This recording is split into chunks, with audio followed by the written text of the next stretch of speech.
Chosen one, lock your attention on this message right now.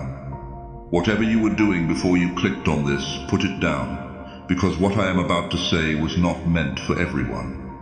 It was meant for you. I recorded this 3 times to get it right, not because the words were wrong, because the Spirit kept pressing me to go deeper. To be more exact, to make sure that when the right person found this message, they would feel it before they understood it. And right now you feel it. That is not coincidence. That is confirmation. The enemy is working overtime tonight for one reason and one reason only. He knows what shifts the moment this message ends. It all ends tonight. The fog, the second guessing, the low-grade dread that has been sitting on your chest like a stone. But here is what you have to understand. It is not ending because you finally got lucky. It is ending because of what you have already done. Think back to that moment this week, when everything in you wanted to react.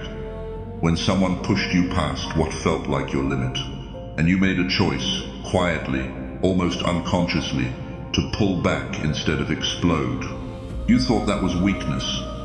You thought you were just too tired to fight. But I need you to hear me clearly. That was not exhaustion. That was obedience, and heaven recorded it. You did not find this video by accident. The algorithm did not bring you here tonight. God did. Fate did.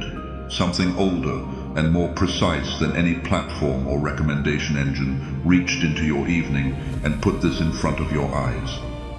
This is a divine appointment, and you were told to watch it alone, because what is about to happen in you is between you and the source. No distractions, no audience, just this. Stay until the very last second, because in the next few minutes I am going to hand you the exact verdict heaven has already issued over your situation. I am going to show you the precise moment this week where you thought you failed, but actually triggered your breakthrough. And at the end, I am going to give you the declaration that seals this season shut, so the enemy cannot reopen what God has already closed. Do not leave. Your future self did not survive everything you have been through, just for you to click away 30 seconds before the verdict is read. I know what the last 72 hours have felt like. The atmosphere has not just been heavy, it has been strange. Like something is ending, but nothing has announced itself yet. Like you are standing in a room where all the furniture has been moved, and you keep reaching for things that are no longer where they used to be.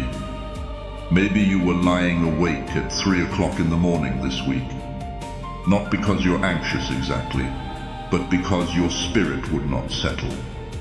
Like something in you knew a conversation was happening somewhere that involved your name, or maybe you moved through your whole day yesterday, feeling invisible, doing everything right, saying the right things, holding yourself together. But underneath it all, carrying a weight so specific and so private that you could not have explained it to anyone, even if you tried. You feel suspended between the version of your life that broke apart and the version you were promised. And in that in-between space, the enemy has been whispering something very targeted. Listen to your own thoughts tonight. He has been telling you that the reason everything still feels unresolved is because of a choice you made. He is replaying a specific moment. Maybe it was when you walked away from someone who needed you, and you were simply too depleted to show up. Maybe it was when you stopped praying the way you used to, not out of rebellion, but out of a quiet despair you were ashamed to admit. Maybe it was a moment of silence when you should have spoken, or a word spoken when you should have stayed quiet. The accuser is using that moment as evidence. He is telling you that because of it, the promise has been delayed, that you reset the clock, that you have to go around this mountain one more time because of what you did or what you failed to do. But I need you to hear what the scripture actually says about this moment. Nahum 1-9 declares, "What do you conspire against the Lord? He will make an utter end of it. Affliction shall not rise up the second time.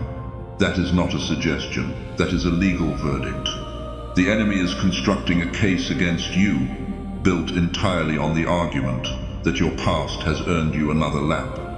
But that argument has already been thrown out of the court of heaven. You are not in a cycle, you are in a conclusion. The heaviness you feel tonight is not punishment, it is finality.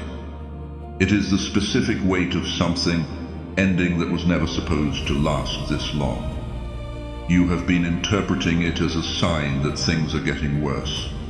But it is actually the feeling of a door being sealed shut behind you permanently, so you can never be dragged back through it. That moment you keep replaying, the one the enemy keeps calling your failure, it was not a mistake. It was the final move in a strategy you did not even know you were executing. You stayed when it would have been easier to run, or you walked away when staying would have cost you everything. Either way, heaven saw it, heaven counted it, and heaven called it done. You are not starting over tonight, you are finishing. There's a free guide waiting for you right now. The link is in the description. It's called the Body Breakthrough Blueprint, and it was written for exactly this moment, exactly this version of you that showed up tonight. Get it before you finish watching, because what you're about to hear will mean so much more when you have something to hold on to. Now let's talk about what's really going on. Most people who struggle with their body don't have a discipline problem. They don't have a knowledge problem. They've read the plans, they've started the programs, they've said the affirmations, they've downloaded the apps, they've joined the challenges, they've meticulously planned their macros and their steps. They possess a treasure trove of information, a veritable library of health advice at their fingertips. Yet, somewhere between the intention and the action, a chasm opens up. A silent force seems to seize the reins, and something stops them cold. And the world, with its relentless and often harsh judgment, will tell you that what stops you is laziness, or a fundamental lack of willpower, or some inherent weakness in your character. But I need you to hear this clearly tonight. That is a profound and damaging lie. It's a narrative woven from misunderstanding and societal pressure, a narrative that has kept you, and countless others, circling the same formidable mountain for years, the summit of true freedom and vibrant health, perpetually out of reach. You've seen others ascend, seemingly with effortless grace, while you remain caught in the foothills, the same winds of frustration buffeting you time and time again. What's actually stopping you isn't a character flaw, not a deficiency in your very being. It's an agreement, a silent, invisible pact you made at some point in your journey, perhaps in the tender vulnerability of childhood, perhaps in the stinging aftermath of a significant failure, or maybe after someone looked at you with a critical eye or uttered words that cut deeper than they ever intended, words that lodged themselves like splinters beneath your skin. In that precise moment of wounding or perceived inadequacy, you agreed with the story. It wasn't a conscious decision, but a deeply ingrained acceptance of a narrative. A story that whispered, and then often shouted, that your body is the problem, that you are the problem, fundamentally flawed, that no matter how much you try, no matter how hard you strive, this is simply your immutable truth, your unchangeable reality. And from that day forward, every diet that failed to yield lasting results, every gym streak that crumbled after a few valiant weeks, every time you've looked in the mirror and felt a wave of disappointment wash over you, these weren't isolated incidents of your weakness. Oh no, they were far more insidious. They were confirmation. They were the concrete evidence in your own eyes, validating the lie you had already believed. It was as if every setback was a stamp on a document you didn't even realize you'd signed. That's not discipline failing you. That's a deeply ingrained covenant, a silent vow, working exactly as it was designed to protect you, albeit in a way that ultimately binds you. Think about the profound story of the woman in Scripture who had been bent over for 18 years. 18 years. Imagine the sheer duration of that physical and emotional burden. She didn't stop attending the synagogue. She didn't cease to show up in her community, to participate in the rhythm of life as best she could. But she was bound, not by a lack of personal effort, not by a deficiency in her spiritual presence or her desire for wholeness, but by a spirit, a pervasive influence that had attached itself to her very frame, dictating how her body must carry itself, how it must exist in the world. And the moment Jesus saw her, truly saw her, and called her forward, he didn't hand her a new set of exercises, a detailed dietary plan, or a list of positive affirmations. He didn't give her steps to follow. He spoke directly to the root of her affliction. He said, "Woman, you are loosed." He spoke to the binding first, recognizing that the outward posture, the physical manifestation, was a direct consequence of an internal tether. He knew that until the agreement, the silent contract with that binding spirit, was irrevocably broken, the posture, the physical reality, could never truly change. You've been that woman. Showing up, perhaps feeling bent over by the weight of your own self-perception, doing your best, your absolute best, inside of a physical and emotional frame that hasn't yet been set free from its ancient contract. But here's where this journey goes deeper than most people are willing to venture. Deeper than the surface-level advice that's so readily available. The body, in its profound wisdom, doesn't lie. It is a sacred vessel, a living testament to our journey. It holds what the mind refuses to process, the unspoken traumas, the unresolved emotions, and what the spirit hasn't yet found the strength or the understanding to release. Every layer of protection your body has meticulously built around itself, whether it manifests as extra weight, chronic fatigue, or persistent aches, was your nervous system's ingenious, albeit sometimes misguided, attempt to keep you safe from something it experienced as profound danger. The weight isn't a failure, it's a symptom of a deeply rooted survival mechanism. The weight, in so many cases, was a shield, a protective barrier against perceived threats. And somewhere inside of you, a younger version of you, armed with a limited understanding of a child or a wounded soul, made a critical decision that being smaller, being less visible, being less desired, being less powerful was safer, that to embody those qualities would invite danger, would expose you to hurt. And your body, utterly faithful to that ancient decree, that protective directive, made sure you stayed protected, encased in its loving yet ultimately limiting armor.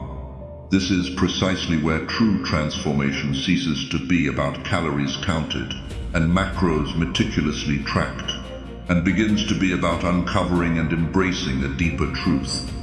And what is coming in just a moment is the pivotal part of this revelation, the piece that most people skip entirely, either consciously or unconsciously. And it is the exact, fundamental reason why they remain perpetually stuck, cycling through the same frustrations again and again. So I implore you, stay with me. When you begin to move your body intentionally, and I want to emphasize not to punish it for perceived failings, not to shrink it out of a place of shame or self-recrimination, but to honor it, to celebrate it, as the sacred temple it was always divinely meant to be. Something profound begins to shift on a spiritual level. The simple physical act of movement transforms into a powerful declaration. Every deliberate step you take, every cleansing breath you consciously push through, every single time you show up for your body and your well-being, when every fiber of your being screams for you to stay put, you are casting a vote. You are casting a vote against that old limiting agreement. You are taking your signature off the contract of the lie. You are actively telling that ingrained story of inadequacy that it no longer holds any power over you. The ancient Hebrews understood this truth intuitively. that physical movement and spiritual alignment were never separate entities. They were intrinsically intertwined. Consider the narrative of the Ark of the Covenant being carried forward. The miracle, the parting of the mighty Jordan River, didn't occur and then the priests stepped forward. No, they had to physically step into the turbulent waters before the miracle unfolded.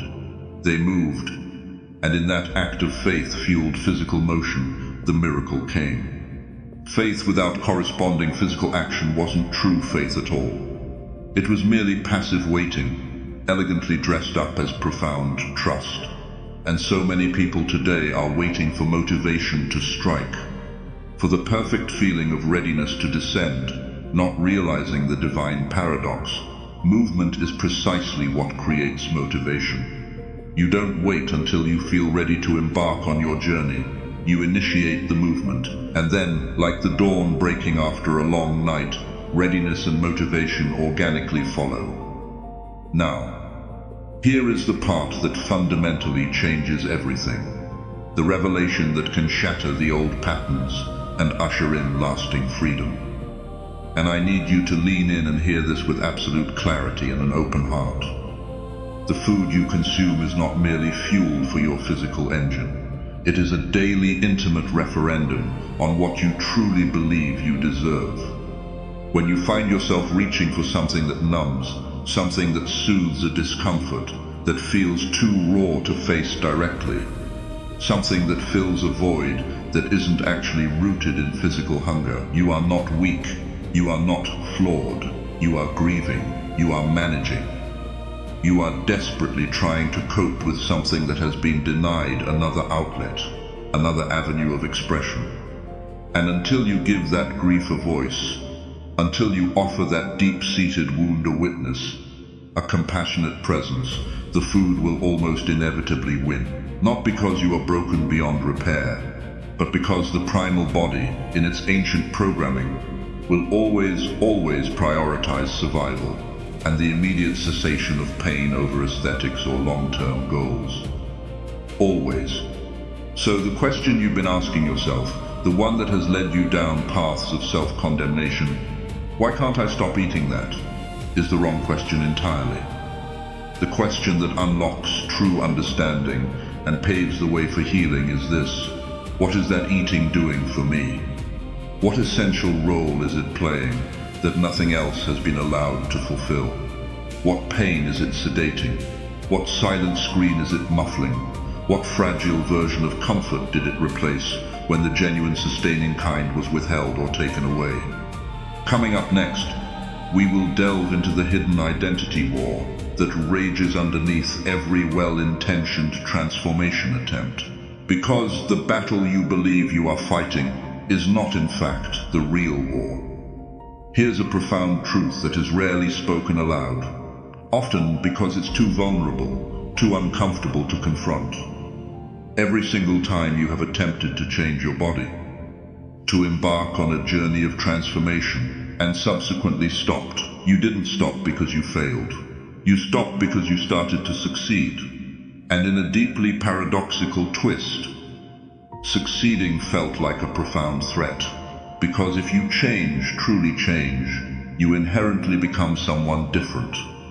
And if you become someone different, the people who have known you, the ones who form the fabric of your current relationships, may not recognize you. They may not feel comfortable with this new iteration of you. They may begin to pull away, to push back, or even to disappear entirely from your life. And somewhere, buried beneath all the talk of health metrics, fitness goals, and radical transformation, there resides a terrified yet fiercely loyal part of you that would rather remain exactly the same, even in your struggle, than risk losing the people you love, the connections that have defined your world.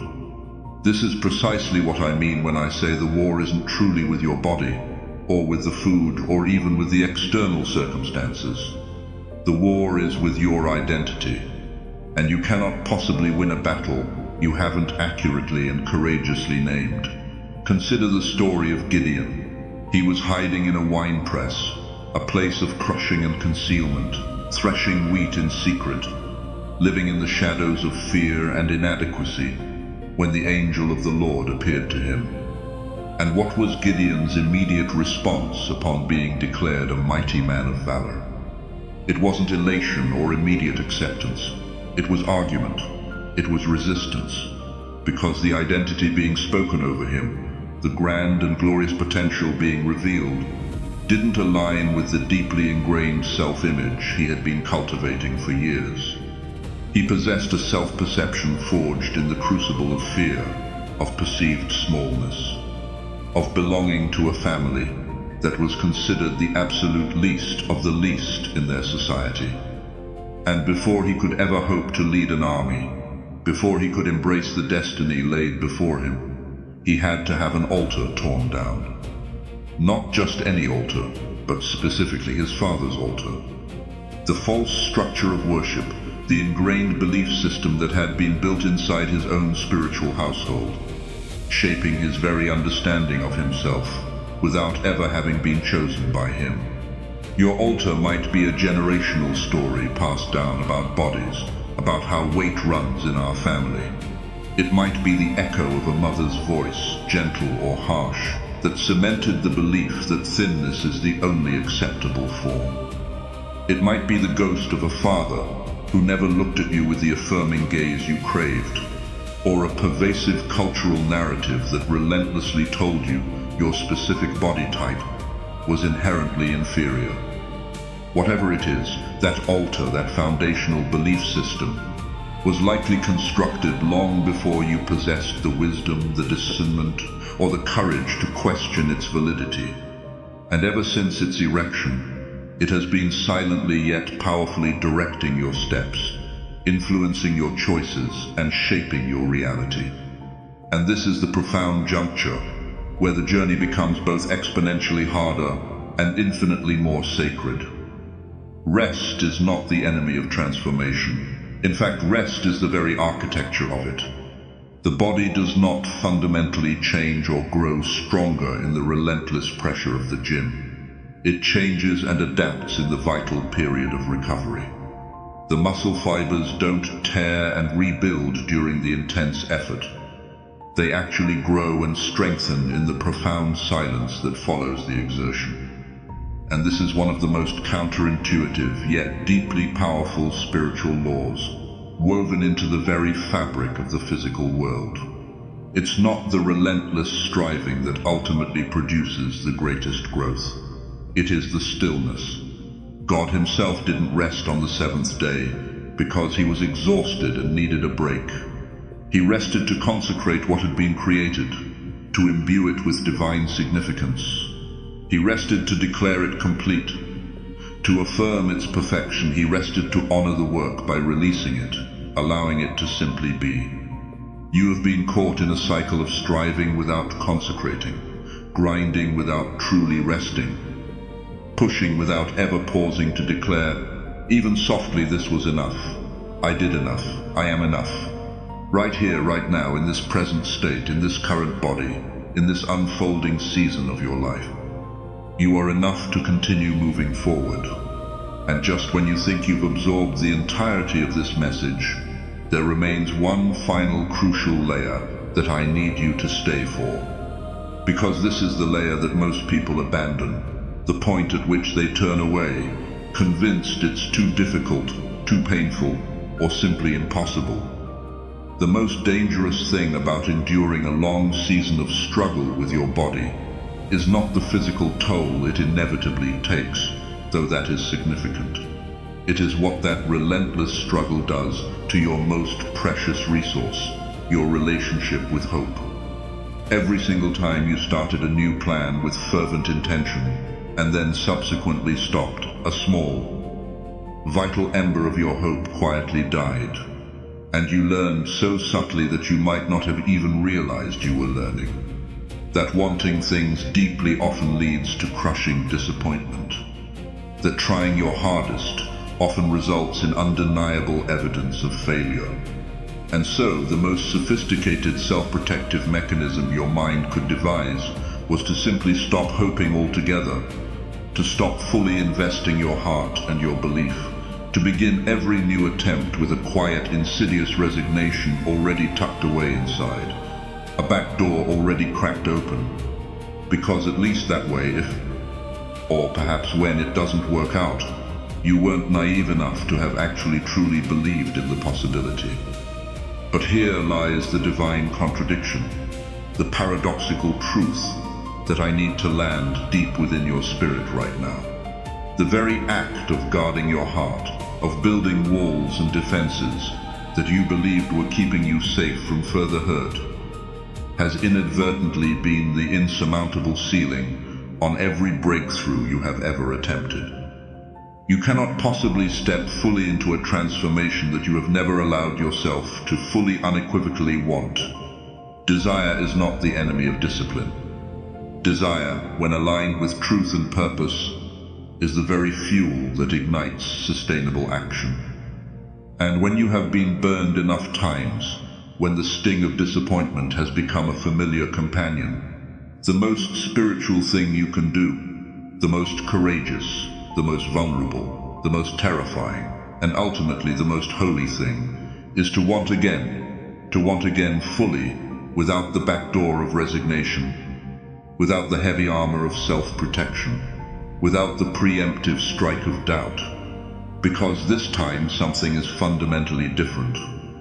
You did not stumble upon this video by mere chance or algorithm. You were guided here. There is a palpable readiness within you that simply hasn't been present before this moment. And the simple fact that you are still watching, that you remain here engaged and present, right now is not a coincidence. It is a powerful, undeniable confirmation. The true enemy of your transformation was never your body. It was never the food you eat. It was never even the people who inflicted wounds upon you. The primary adversary was hope itself, hope that had been quietly, systematically dismantled, eroded over time, and replaced by the insidious belief that you are someone to whom breakthroughs happen to other people, but never ever to you. That narrative ends tonight. Before you drift off to sleep tonight, I invite you to place your hand gently on your heart, to feel the steady rhythm of your own life force, and to speak these words with absolute, unwavering conviction, allowing them to resonate through every cell of your being. I release every agreement I ever made with the lie that kept me bound. I release every label that was placed upon me before I had the wisdom or the strength to refuse it. I now break the covenant with the story that my body is my enemy, that I am too far gone to ever be healed, that this struggle is simply who I am. I now honor this body as sacred ground, as the magnificent temple it was always divinely designed to be. I give myself profound permission to want my breakthrough fully, without reservation, without any lingering backdoor of doubt or fear.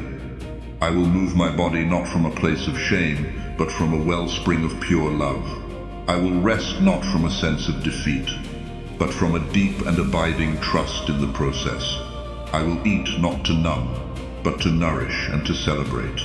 I step into this transformation not when I feel perfectly ready, but because in this very moment I already am. I am seen, I am chosen. My breakthrough is not coming, it is already here, and I walk forward, finally irrevocably free.